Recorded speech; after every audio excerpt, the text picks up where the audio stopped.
Bonjour à tous et merci d'être toujours aussi nombreux à suivre la chaîne Xavki. Je tenais à faire un petit point avec vous, un point, on va dire le point du mois, le point de janvier, on verra si on en fera un tous les mois. Le mois précédent ça a été un petit peu différent, il y avait Noël, le jour de l'an, donc forcément on a fait des vidéos supplémentaires pour parler de choses diverses et variées. Cette vidéo, c'est le but, c'est de faire un petit point d'où est-ce qu'on en est, où est-ce qu'on va, et puis mon projet, quoi, ce projet de chaîne, en fin de compte, qui est un projet un petit peu partagé. Avant toute chose, je tenais à vous remercier parce on approche du millier d'abonnés, ce qui est pour moi, on va dire, c'était mon premier objectif. Même si j'ai pas vraiment d'objectif, le but c'est que ça plaise à tout le monde et que ça puisse être utilisé par tout le monde, cette chaîne. On va dépasser les 10 000 vues, pas grand chose à l'échelle de YouTube, ce qui est pour moi plutôt beaucoup. Je trouve ça plutôt sympathique, d'autant plus que ça fait même pas 3 mois que la chaîne existe, donc c'est plutôt cool. Qu'est-ce que je peux vous dire d'autre? Voilà, j'essaye de maintenir le rythme, c'est un petit peu délicat, mais de maintenir le rythme de on va dire 2-3 vidéos par semaine, donc je les tiens pour l'instant. Je pense que je les tiendrai au moins encore jusqu'à mars parce que j'ai déjà programmé pas mal de vidéos d'ici là, on va en reparler encore un petit peu après. Donc j'essaye de continuer et vos likes, vos encouragements, vos commentaires m'incitent à poursuivre sur ce rythme-là. Alors c'est un rythme qui peut sembler assez soutenu. Moi, je trouve ça plutôt, on va dire, lent, parce qu'en fin de compte, ce qui est un petit peu dommage avec ce rythme-là, c'est que voilà, il y a plein de choses que j'aimerais vous parler dès maintenant, des choses que je découvre encore au quotidien et que j'aimerais vous exposer, mais je peux pas tout dévoiler d'un coup. C'est pas une question même de dévoiler, je peux pas tout vous présenter les choses comme ça aussi facilement que ça, parce que voilà, je veux pré-mâcher le travail, je veux séquencer les choses, parce que voilà, il y a des étapes à pas brûler. Il y a aussi le fait, je veux bien avoir assimilé les choses pour pouvoir mieux vous les exposer, donc ça demande aussi pas mal de temps, aussi un peu d'investissement, parce que j'investis dans des bouquins aussi à l'occasion. Voilà. Donc voilà, je tenais à vous remercier vraiment pour vos encouragements, vos partages, etc. Donc un grand merci pour les partages, les likes, les nouveaux abonnés, les commentaires, et puis aussi j'ai reçu pas mal de propositions de choses, donc je tiens à vous remercier parce que tout ça fait que je trouve que les choses fonctionnent plutôt bien. Je vous l'ai dit déjà, moi le but c'est pas la publicité, c'est pas d'engranger de l'argent avec YouTube. De toute façon, les sommes sont dérisoires de ce qu'on gagne dans le domaine de l'informatique sur YouTube. De toute façon, à moins d'être des grands comme Graphic Art qui doit a priori arrondir un peu ses fins de mois avec ça, mais encore, je pense pas que ce soit non plus si significatif que ça. On n'est pas des chaînes musicales. Qui est-ce qu'il y a à venir dans les vidéos que j'ai déjà programmées et qui vont venir, ou des choses que j'ai déjà préparées, parce que je prépare les choses. Alors, juste pour information, les vidéos, des fois, peuvent sembler un petit peu plus délicates, on va dire, au niveau du ton. Vous devez sentir que je sors du réveil, et effectivement, je sors du réveil, parce que généralement, une partie des vidéos, je les fais le matin de bonne heure. Donc, dans les choses à venir, on va finir l'aspect GitLab. On va aborder Elasticsearch, qui est un moteur NoSQL de base de données NoSQL qui est assez intéressant. On va aborder IPTable, et je pense que ça va plaire à pas mal de monde parce qu'on va voir IPTable quand même, je trouve, un peu dans le détail, donc c'est plutôt cool.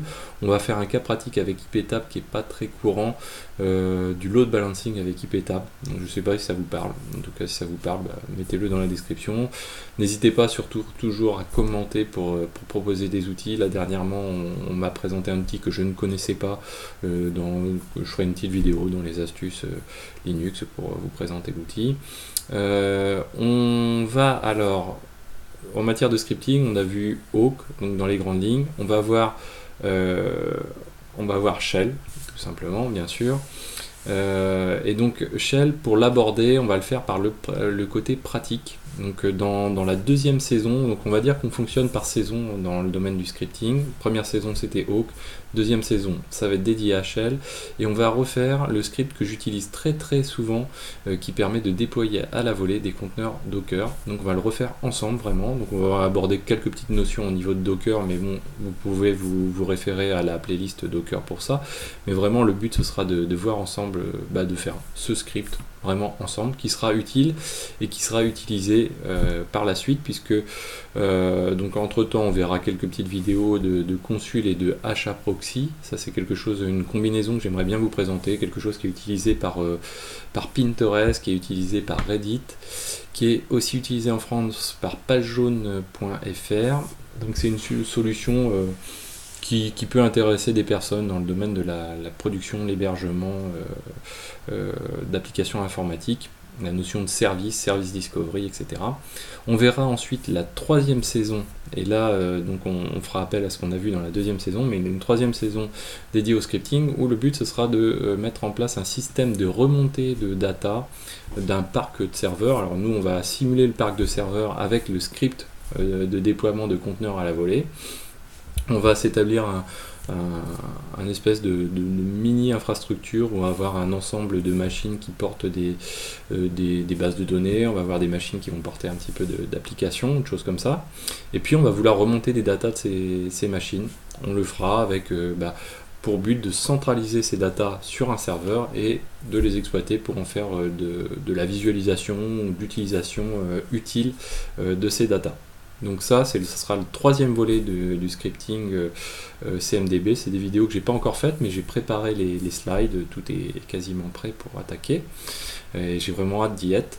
On verra la quatrième saison, je pense, dédiée au scripting. Ce sera plutôt un aspect sauvegarde, restauration de bases de données. Je pense que c'est important aussi d'avoir des notions dans ce domaine-là. Et ça permet souvent de faire du scripting et de voir d'autres cas de scripting. Ça pourrait être assez sympa. Bien sûr, en fil rouge, on aura de temps en temps des vidéos dédiées aux astuces et aux outils Linux. Donc ça, voilà, c'est cool. Et puis après, à vous de me dire ce que vous avez envie d'aborder. Peut-être que vous avez des choses à présenter qui pourront aussi m'intéresser. Et du coup, je vous propose de m'initier sur ces technos ou sur ces choses qui peuvent être intéressantes. J'ai déjà noté de toute façon Jenkins et GitLab CI. GitLab CI, j'ai déjà fait une vidéo dessus dans Docker Compose. J'en referai une dans le cadre de la présentation de GitLab. Et voilà. Ensuite, j'aimerais bien aborder avec vous Redis et l'utilisation par la compo ou la combo Redis Flask. Flask étant du Python. Flask, je l'utilise assez souvent, on le verra ensemble, pour faire des micros, vraiment mini-micros ou nano, on va dire, applications. Non pas pour vraiment avoir un site web ou avoir une vraie application, mais plutôt pour faire du test. Simuler le fait qu'on ait un petit site web ou une petite application, quelque chose qui réponde sur certains ports, etc.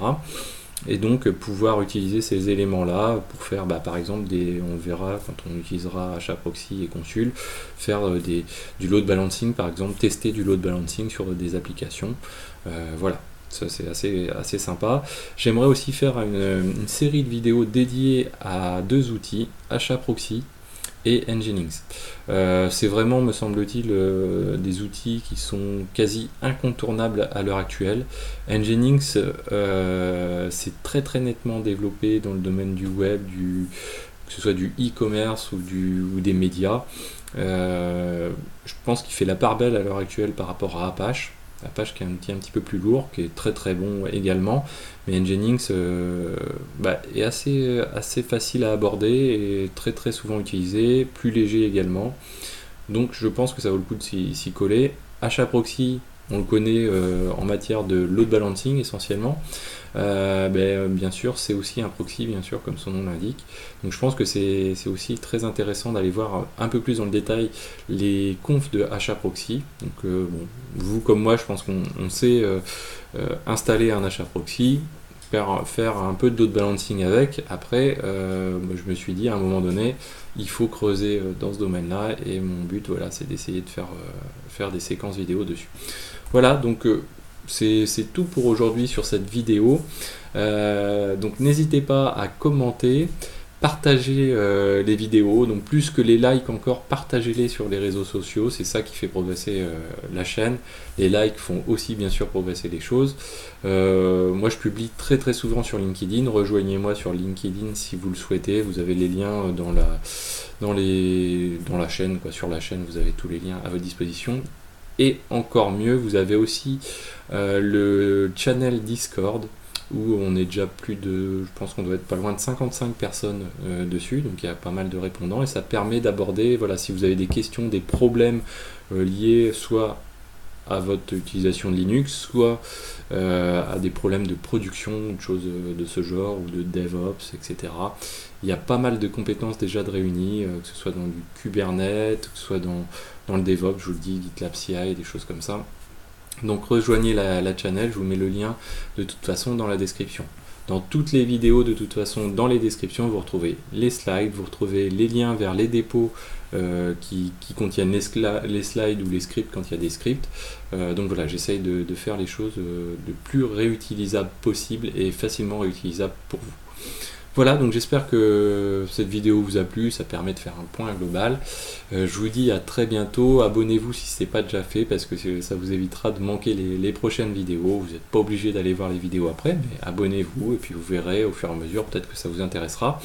J'essaye, quoi qu'il arrive, de rester dans des vidéos en format court. Dans le domaine du scripting, ça a été un petit peu délicat, mais on tourne autour de 10 minutes, ce qui n'est pas non plus monstrueux. Voilà, je vais toujours essayer de segmenter les choses. Alors mon but c'était d'essayer de tourner autour des 5 minutes, ce qui est assez délicat quand même pour faire passer des messages, taper quelques lignes de commande. Voilà, on essaiera de se rapprocher de ces 5 minutes. Mon objectif c'est quand même d'être court, de manière à faire en sorte de faire comme moi. C'est que j'aime bien regarder des vidéos dans les transports, par exemple. Voilà, j'ai 5 minutes de transport ou 10 minutes de transport, je veux que ce soit très court, je vais pouvoir faire plusieurs choses dans les transports, donc je regarde mes petites 5-10 minutes de Xavki, et puis je peux enchaîner et faire autre chose en même temps, c'est pas un souci. Bon, toujours est-il que dans les transports, vous imaginez bien que je prépare aussi les vidéos dans les transports. J'arrive à trouver un petit peu de temps durant les transports. Voilà, donc je vous dis à très bientôt sur Xavki, et surtout un grand merci pour votre fidélité, je vous dis à très bientôt.